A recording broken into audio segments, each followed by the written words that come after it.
오늘은 제가 버린 후 인생이 한결 편해진 소심한 마음가짐들에 대해 이야기해 보려고 합니다. 저는 예전에 정말 소심한 사람이었어요. 크게 세 가지 문제가 있었는데요. 첫 번째는 다른 사람 눈치를 너무 많이 봤습니다. 마치 시험 볼 때 옆 친구 답안지를 자꾸 훔쳐보는 것처럼요. 제가 뭔가 말했는데 상대방 표정이 좋지 않으면 내가 뭔가 잘못했나 하고 걱정부터 했어요. 완전히 과민 반응이었죠. 내 행복이나 내 선택을 모두 남에게 맡겨둔 느낌이었습니다. 또 사람들이 모두 나를 관찰하고 있다고 생각했어요. 마치 무대 위에 혼자 서 있는 것처럼 말이에요. 그런 생각 때문에 행동이나 표정이 자연스럽지 못했습니다. 카페에 가면 어느 자리가 좋을지 주변을 살펴봐야 하잖아요. 저는 그런 과정 자체가 없었어요. 고개를 돌리는 순간 누군가와 눈이 마주치고 어색한 모습을 보일까봐 두려웠거든요. 정말 과한 상상이었죠. 그런 일은 거의 없고 있다 해도 별일 아닌데 말이에요. 눈 마주치는 게 뭐 큰일인가요? 그런데 저는 그걸 너무 무서워했습니다. 두 번째는 이불킥을 정말 많이 했어요.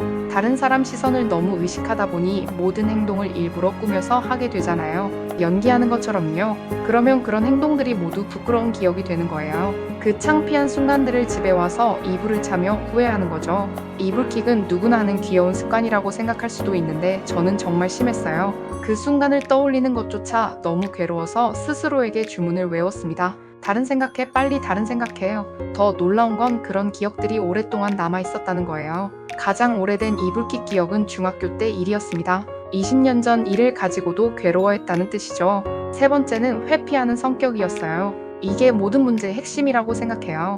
이불킥하는 순간조차 괴로워서 그 기억을 제대로 보지도 못했다고 했잖아요. 마치 무서운 영화 볼 때 눈을 가리는 것처럼 말이에요. 그러니까 계속 피해버리는 거죠. 만약 그걸 피하지 않고 정면으로 봤다면 그렇게 괴롭지 않았을 것 같아요. 하지만 계속 덮어두고 피하니까 마음속에서 점점 커지고 계속 남아있게 된 거예요. 저는 거절을 정말 못했어요. 거절하는 상황 자체가 너무 불편했거든요. 누군가 저에게 부탁하거나 제안할 때 그 사람을 민망하게 만들어야 한다고 생각했어요. 나 못해, 나 안 해라고 말하는 게 정말 어려웠습니다. 정말 여건이 안 되거나 하고 싶지 않아도 상대방이 민망할까봐 거절을 못해서 그냥 어영부영 따라가곤 했어요. 그러다 보니 시간 낭비, 감정 낭비, 때로는 돈 낭비까지 생겼죠.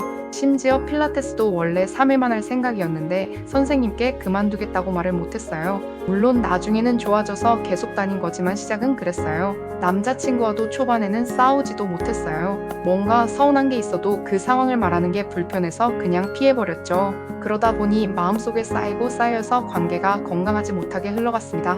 그런데 이걸 어떻게 고칠 수 있었을까요? 물론 여러 노력이 필요했어요. 성찰도 하고 영상도 보고 일기도 쓰면서 극복하게 된 건데요. 특별히 인상적인 계기 하나가 있었습니다. 그날도 중학교 때 일을 가지고 이불킥을 하고 있었어요. 또 괴로워하며 그러고 있는데 갑자기 이런 생각이 들었어요. 너 그때 그 친구들 기억나? 아니었어요. 얼굴도 이름도 기억이 안 나는 거예요. 선생님도 기억이 안 났어요. 그런데 내가 왜 이 일을 가지고 이렇게 괴로워해야 하지? 갑자기 그런 생각이 들면서 그 사건을 거의 처음으로 차근차근 떠올려 봤어요. 사람들 얼굴과 이름이 기억나지 않는다는 걸 인정하고 나니까 그 사건이 훨씬 편하게 느껴졌습니다. 또 이렇게 자세히 돌이켜보니 이거 별거 아니네 하는 생각이 들었어요. 그 계기를 통해서 깨달았어요. 내가 괴로워하고 있는 그 부끄러운 기억들을 사람들은 기억하고 있지도 않고 그럴 만한 일도 아니라는 걸 말이에요. 또 그런 창피한 순간이 떠오르면 기억나?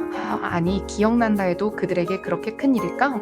그렇게 생각하다 보니 신기하게도 이불킥 자체가 사라졌어요. 더 이상 옛날 일이 떠올라 괴로워하는 일이 없어진 거죠. 그러고 나니까 실시간으로 부끄러운 감정을 느끼는 일 자체가 사라졌어요. 창피한 일 자체가 없어진 거예요. 만약 누군가를 만났는데 그날따라 제가 오버해서 창피했다고 해도 집에 와서 예전처럼 내가 왜 그랬지 하는 게 아니라 그냥 오늘 좀 오버했는데 뭐 누가 귀엽다고 생각하겠지 이런 식으로 바뀌었어요. 그렇게 하다 보니 훨씬 편해지고 다른 사람 시선도 훨씬 덜 의식하게 되었습니다. 그전에는 창피한 모습을 보이면 이 사람이 나를 기억하고 안 좋게 생각할 거라는 게 전제였잖아요. 마치 선생님이 내 실수를 공책에 적어둔다고 생각하는 것처럼요. 그런데 이제는 아무도 기억 못한다가 되었으니까 좀 더 편하게 행동해도 되는 거죠. 좀 오버했다 해도 실수했다 해도 그날의 일은 그날의 것이고 아무도 기억하지 못해요. 전체적인 분위기만 기억하지 누가 그걸 하나하나 세세하게 기억하지는 않거든요.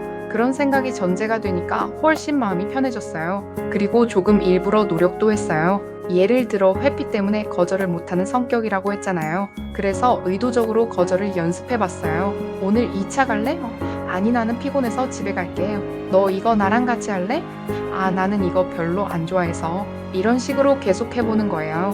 처음에만 어려웠어요. 여러 번 하다 보니 쉬워지더라고요.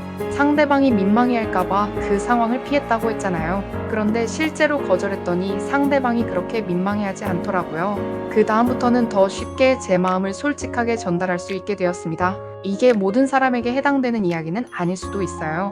하지만 예전 저처럼 다른 사람 시선을 많이 의식하고 회피하고 그래서 집에서 이불킥을 많이 하신 분이라면 제 방법을 한번 생각해 보세요. 이거 기억할 만한 일이 아니다. 이거 그렇게 큰 일이 아니다. 그렇게 생각하면 조금 마음이 편해질 거예요. 그러면 인생이 훨씬 살만해집니다.